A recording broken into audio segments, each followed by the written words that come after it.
family she would have loved. She had tried to help out where she could, at the church, with the homeless, and for various good causes, raising funds, even working soup kitchens. She could afford to, once Ted began making good money. And she remained blessed.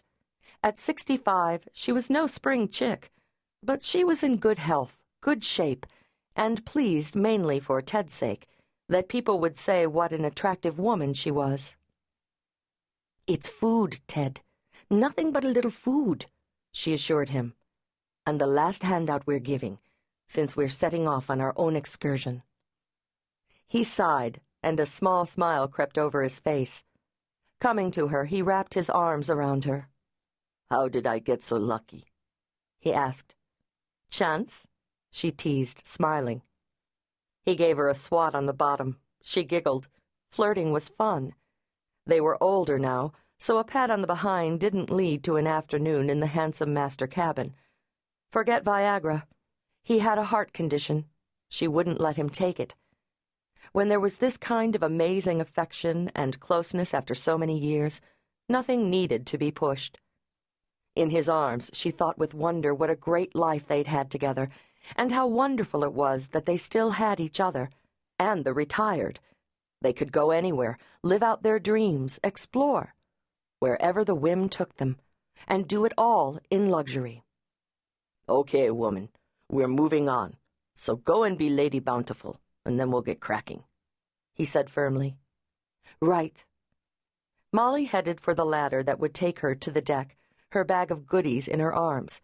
She hummed softly as she emerged topside. For a moment she just stared, confused. She even started to smile. Then the tune she had been humming abruptly halted, broken on the air. Her mouth began to work. No sound came. Ted heard, or thought he heard, a slight sound from topside. "Molly?" No answer. "Molly!" he called, a little louder this time. He felt a little thud against his heart. Maybe she had fallen, taking the dinghy, getting on or off the main boat.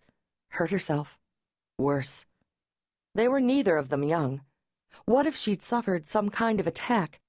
Fallen, maybe unconscious, into the water? He leaped up, some instinct suddenly warning him of danger. He ran up the steps to the deck, and froze. Two thoughts occurred to him.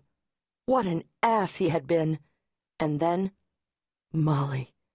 Oh, Molly, Molly. "Time to talk, Ted," snapped an angry voice. "I can't tell you what you want to know," he protested, tears in his eyes. "I think you can." "I can't. I swear before God I would if I could." "Start thinking, Ted, because trust me, you will tell me what you found." Chapter 1. It was a skull. That much Beth Anderson knew after 2 seconds of dusting off bits of dirt and grass and fallen palm debris. "Well?" Amber demanded. "What is it?" Kimberly asked, standing right behind Amber, anxiously trying to look over her shoulder. Beth glanced up briefly at her 14-year-old niece and her niece's best friend.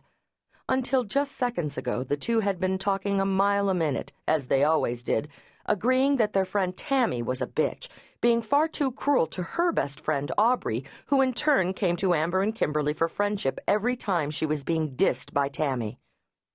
They weren't dissing anyone themselves, they had assured Beth, because they weren't saying anything they wouldn't say straight to Tammy's face.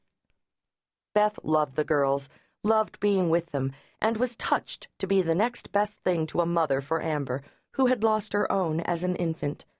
She was accustomed to listening to endless discussions on the hottest music, the hottest new shows, and the hottest new movies, and who did and didn't deserve to be in them, since the girls were both students at a magnet school for drama.